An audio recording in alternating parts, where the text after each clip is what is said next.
The Roman Empire in the 3rd century AD was a vast and ancient power, a civilization that had endured for centuries.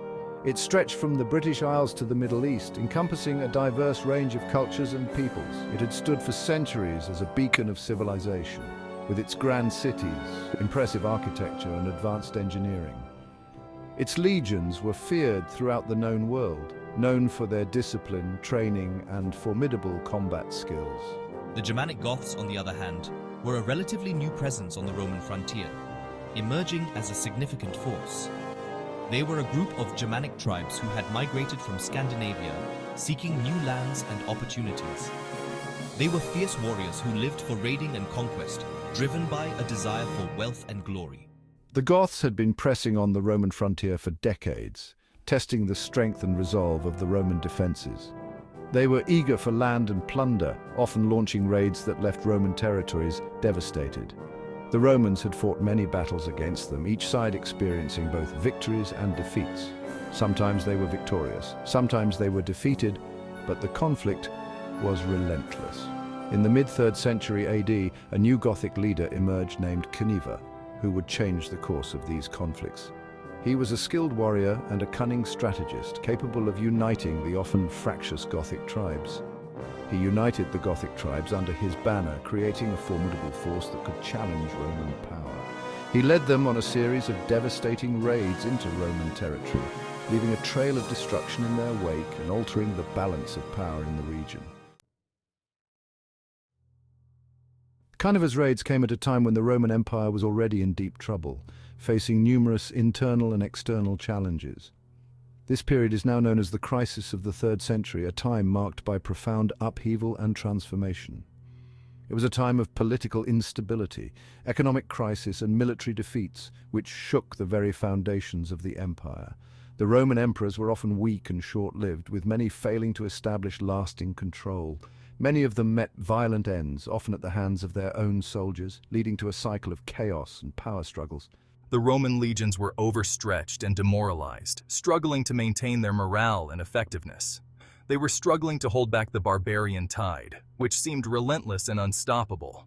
In 250 AD, a Roman emperor named Decius came to power, bringing a glimmer of hope to the beleaguered empire.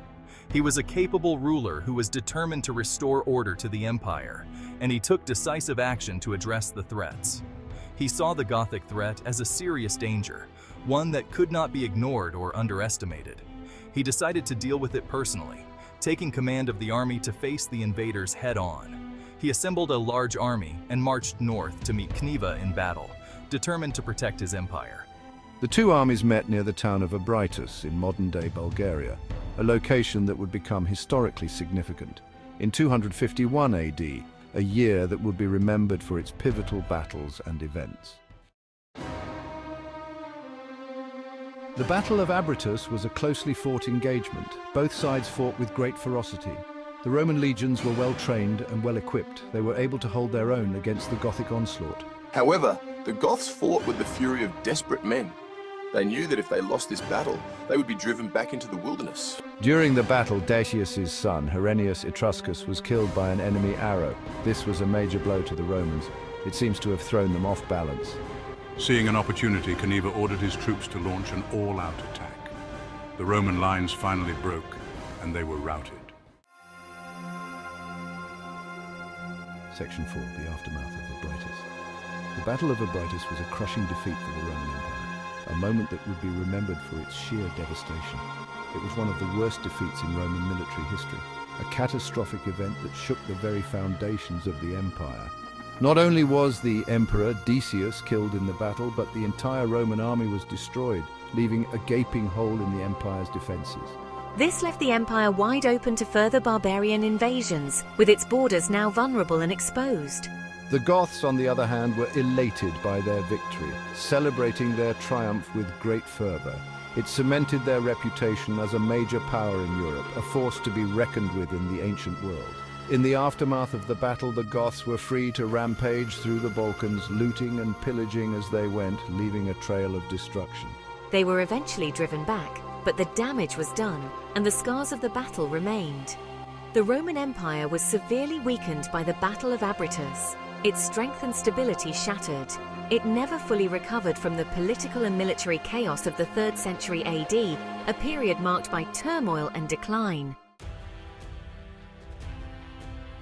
Section 5. The Legacy of Abritus. The Battle of Abritus was a turning point in Roman history. It marked the beginning of the end for the Western Roman Empire. It showed that the Roman legions were no longer invincible. It also showed that the barbarians were a serious threat to the empire's survival. The battle also had a profound impact on the Goths. It gave them a taste of victory over the Romans. It encouraged them to continue their westward migration. The Battle of Abritus is a reminder that even the greatest empires can fall. It is also a reminder of the importance of strong leadership and a strong military. Without these things, even the most powerful empires are vulnerable to collapse.